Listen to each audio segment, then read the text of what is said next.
You're in Star Wars. Yeah, it's hard to know that when you're inside of the huge deal, and then you're like always taught too to like, don't think too much of yourself, man. This is just the job. Just move on. And like that's. And one of the actors or the director goes, well, what do you think happens here after this? And he goes, yeah, well, I don't know. He goes, I think you guys are going to run through it and you'll film it and you'll feel it out and you'll find out and something will emerge. And that's art. How has Mandalorian been for you? It's been crazy. It's hard to know what's real. You know, it's like you're in Star Wars. Yeah, that's the thing, right? It's like it's crazy, man. You know, and here's the thing about all I can say is congratulations, bro. Man. Thank you. It's like a privilege to do it and to wear the weight of it. Like I felt super good about the result. I was real proud of it. When I went to a first convention and you see the nature of Star Wars fans in that universe and how attention to detail oriented, everything has to be right. Like. You want to do that. You want to do it with honor. You want to stand up straight in that. And I was really happy about the result of it. I thought it was dope to do. And then I get in this thing, people are like, this is this huge deal. This is, and it's hard to know that when you're inside of the thing, inside of the huge deal. And then you're like always taught too to like, don't think too much of yourself, man. This is just the job. Just move on. And like, let's keep it together and all that. But it's like one of my friends he's like, dude, take a minute. This is cool, you know, take a minute. I don't know. To me, it's like everybody's though. It's like that's such a loved character. And then all the love that came afterwards, I was like, this is such a group effort. And I got to say that too about it. It's a group effort for me. You know, without Tom O'Connell and Jeremy Fitzgerald to help me with that. It's like they helped carry the weight of that suit and present Paz. And I was really happy with what they did. The people that made the suit at Legacy, tremendous creatives. And then also, to be able to, you know, work and articulate around your body and to make something that's so formidable, that movement, ease and comfort was how cool was it that you're really the like hugest guy on the show? It's cool, man. It was dope. I mean, I didn't know what it was going to be. You know, when I looked at the bags that my Under Armour is in, you know, because your base layer is that. And it just says heavy bounty hunter. That's all they knew about the character then. We like in season, we didn't know anything, not the people that are making it, nothing. And so it's this unfolding of it was really cool. Like at the final, at season 1 or season 3 when I came in and I talked to John the first day I saw him and he goes, and he lays it out. He lays out the spoiler for me. He goes, here's how it's going to run down. And I was like, whew. And so it was like trying to hold that and then put it behind me to kind of go through, because that was months before we filmed that. I mean, 6 months or something. Yeah. And to walk that and see where it was going, it just built excitement. And then when we finally filmed the final scene, and then go, okay, it's going to come out, you know, next year. You're like, I don't know if I can. All right. And then it's just that. And then next thing you know, it's 3 weeks till, and they're like, holy shit.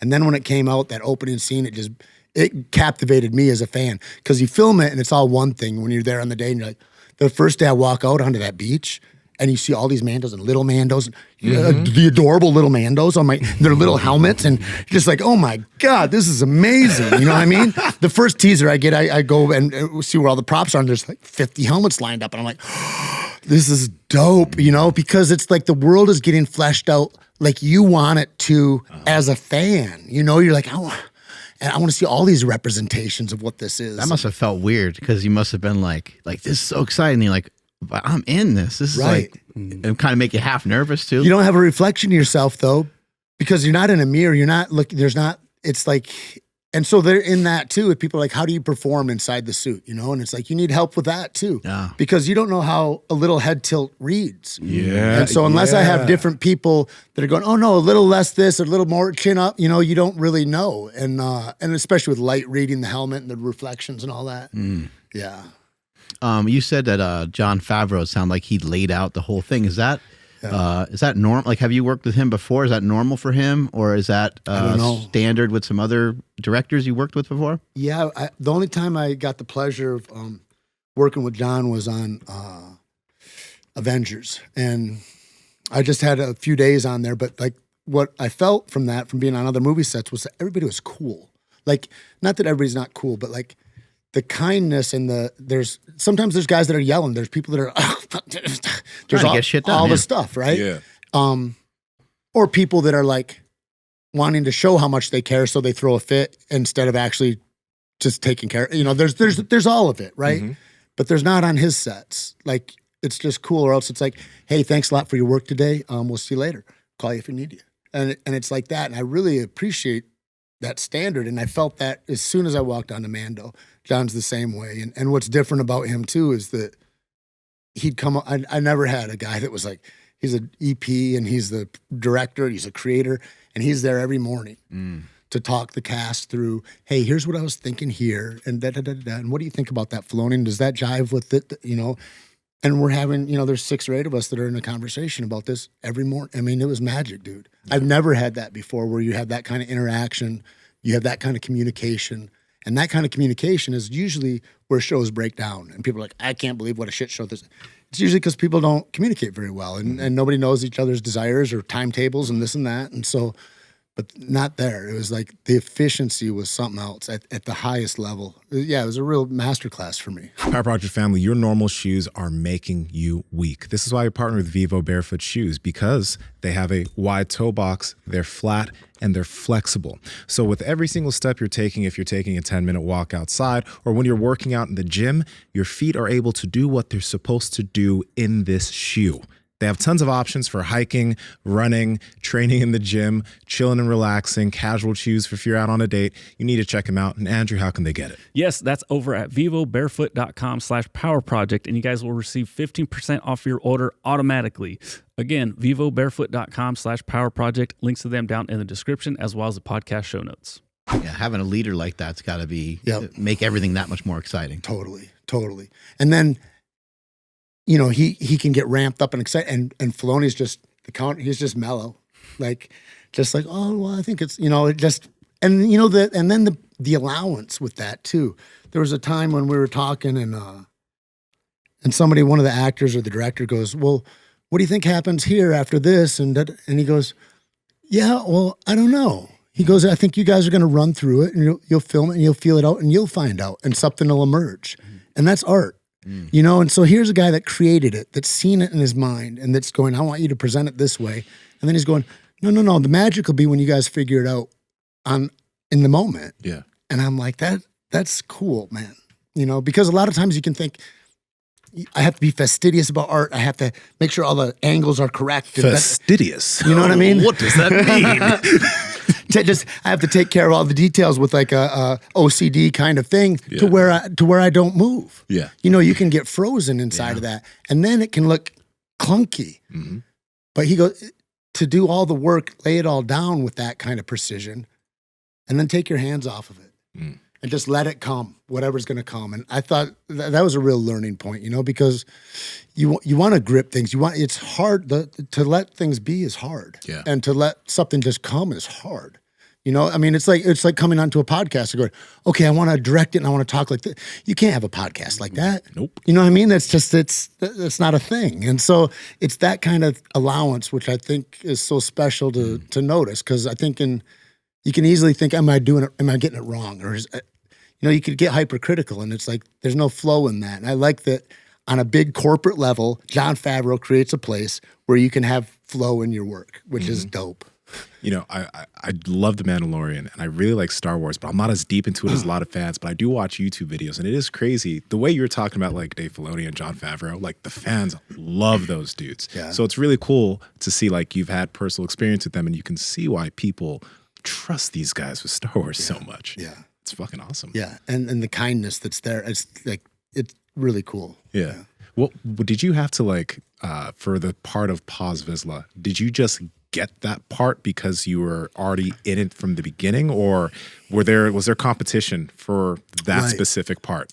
So I walked in into the casting agent, which is this little house on Larchmont, and it's the usual suspects, right? So it's like there's lanes in the stunt world and in the performing world of guys. Okay, he can do that. Like Scott Adkins he's a great actor and he can do all the business, right? Yeah. Or whatever. Like you can look at Michael J. or something. Like you can look at there's a lot of guys that you could point to like that, right? Mm-hmm. And so there's those guys that are in that realm that can do the business and that can act. A lot of guys that are great stunt performers that can do all the business that are like, I'm not saying it like they, and so you get in these different lanes and like there's guys that are, okay, here's guys that are over 200 pounds or whatever that are da-da-da-da-da. So there's a half dozen there. So you know kind of who it is, right? Yeah. It's like one of us is, but we don't know why we're there. And so then we just go read, I think we all read for the Alpha Trawler. And then, which was the opening scene in season 1. Mm-hmm. And then all I know is that after that, 2 days later, I get a call and they say, Favreau saw your audition. And I was geeked out. I was like, Favreau saw my audition. I was like, God damn. And then he goes, he wants you to play this other part. I said, okay. And he says, okay, go out to Legacy, get the email, go out to Legacy Effects and all that. And then I see his Lucasfilms on the bottom of the email. I'm like, what am I doing right now? Like, what is this, right? Yeah. And I go out there and they've got the Shape of Water guy that is the big stat. They've done all these things. Mm-hmm. Modern Warfare guys are coming out of the ceiling, and there's Darth Vader and stormtroopers that are coming, that are 9 feet tall, functional on a set, you know, and that iconics. And so I'm just like, wow, somebody's carving a dinosaur leg and out of wax, right? You're looking at all these art. It's a room full. It's like a warehouse of artists, and all of here's all of our great things that we, you know. And so then I go into a room. They go, okay, just put on the Under Armour and lock your bag and shit in there and come out here. So then I'm in a room. If there was a wall here, it's about this big, and there's like 12 people in there, and they're measuring every bit, everywhere. And I go, what are we doing, you know? And they go, well, another guy was going to do this, and then he got busy, and John had pulled you in, and the big thing is if your head fits this helmet, because we already made the helmet. Oh.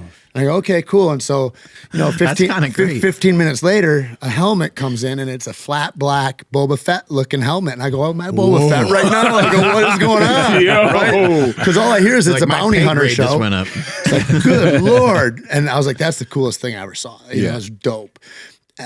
I wish there were flat black Mandos. Like, it's a dope look.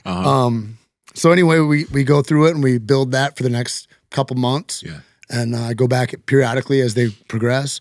And then the opening day, you know, when I wear it and go out on set, before we do that, it's this exposure party. Like, we're going to have to go and present you to all the Disney execs and the people at the toy place and da-da-da. You're going to go take pictures for all the poses for the toys that he's going to do. And I was like, this is insane. And so it's just like a different lane than I'd ever been in film, you know, for all the, never played a character where they're like, yeah, we're going to make an action figure of him. Yeah. That's so cool. Yeah. It's intense.